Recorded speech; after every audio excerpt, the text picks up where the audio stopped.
algum tipo de ato em 2026 no Brasil. Jamil, obrigada. A gente ultrapassou um pouquinho o tempo combinado. Não fica bravo com a gente. Um beijo, até. Não, não, são as notícias que não param. Agora o Eu governo sei. americano acabou de anunciar que os portões do inferno vão se abrir se o Hamas ou se qualquer outra pessoa se colocar no caminho. Os portões do inferno. Nós estamos falando realmente de uma nova dimensão da política internacional, né, Léo? Eles acabaram de falar isso numa entrevista, é isso, Jamil? Você está acompanhando aí o noticiário? Acabaram, a Casa Branca, a porta-voz da Casa Branca acabou de usar esse termo para designar o que está acontecendo ou qual é a posição americana. Só eles não, quem não diz nada ali é quando perguntam, quer dizer, não foi perguntado isso, mas eu fico imaginando quem é que abre a porta do inferno, né? Tem alguém que abre a porta do inferno. Nossa. Obrigada, Jamil. Qualquer novidade, volta aqui, tá bom? A gente continua de olho nas suas colunas e nas suas reportagens. Muito obrigada. Jamil Chad, diretamente de Nova York, acompanhando, como a gente já falou, a manchete principal hoje do UOL fala sobre esse ataque de Israel. A gente vai ver ao longo do dia ainda o desenrolar dessa história. E essa frase agora, né, Sakamoto? O portão do inferno será aberto. O que ele quer dizer com isso? O que a Casa Branca quer dizer com isso? O que os Estados Unidos querem dizer com isso? Isso me lembra, para quem leu a Divina Comédia de Dante Alighieri, o Fabiola, né? Lasciate ogni speranza voi que entrate, que é deixai toda esperança vós que entrais. Esta é a inscrição na porta do inferno da Divina Comédia de Dante Alighieri, né?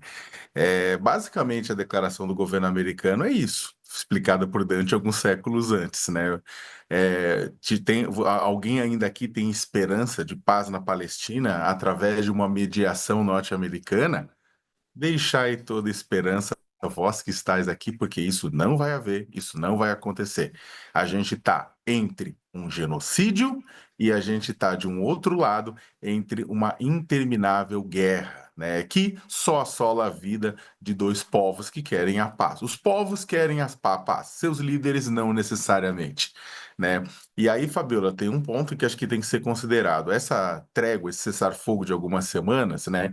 Ele, por um lado, ajudou a reestruturar o Hamas voltou a ter seus funcionários civis, né, atuando no território, eles voltaram a trabalhar no recrutamento de novas pessoas. Do outro lado, em Israel, deu tempo também das forças de defesa de Israel se descansarem, receberem novos carregamentos de armas, receberem informações de inteligência a respeito da localização de líderes do Hamas e de suas bases.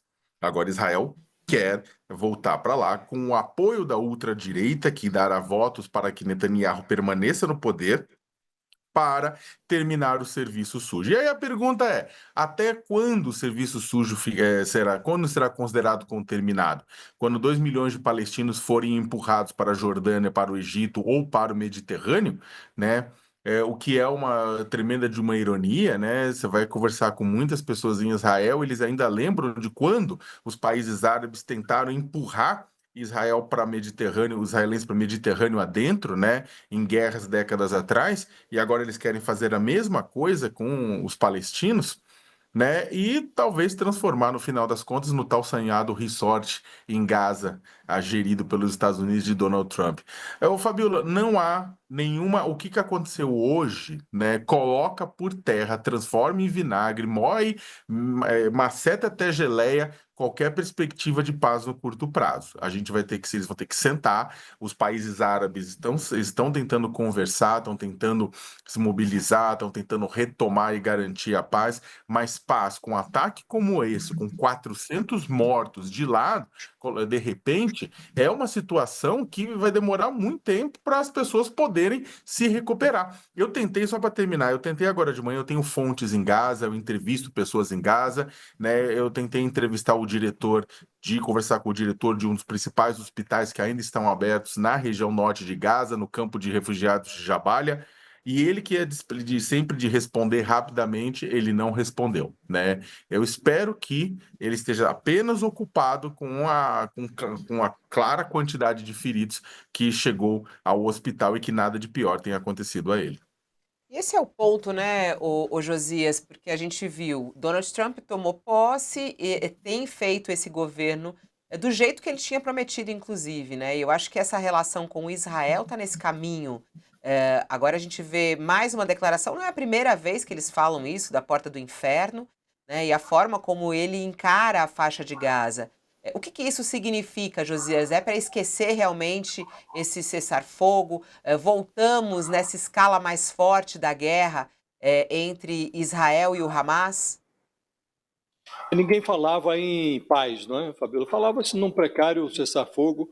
O Trump agora menciona esse desejo de abrir a porta do inferno. Em verdade, o portão do inferno já está aberto há algum tempo. Já estão até escancarados. Depois do ataque terrorista do Hamas em solo israelense, os portões do inferno foram escancarados. Os palestinos realizam uma excursão pelos 9 círculos do inferno. E é um inferno que já está adornado por quase 50 mil cadáveres. E não há no horizonte nada que se pareça com solução. Aquela antiga fórmula dos 2 estados, ela está hoje nas profundezas desse inferno. Está muito abaixo da estaca zero. Então, falar agora em abrir portas do inferno já estão abertas. Em verdade, o que seria necessário era fechar essa porta. E não se vislumbra essa perspectiva, porque o acordo de cessar-fogo, que já era bem precário, ele entrou em colapso com 2 meses. Faria, como disse antes, Fabíola, aniversário de 2 meses hoje. Estava ali na fase 2 e não conseguiram as duas partes levar adiante. E aí, com o fracasso, o colapso do cessar-fogo, todo mundo sabe quem perde. Perdem os palestinos, que voltaram a levar bomba na cabeça, perdem os 59 reféns israelenses, que ainda estão na faixa de Gaza, que agora ninguém sabe se vão voltar para casa ou não, aqueles que estão vivos, os que não morreram ainda. Então, não há porta de inferno a ser aberta, Fabíola. O que seria necessário agora era fechar uma porta que já está escancaradíssima. Bom, ainda falando sobre os Estados Unidos,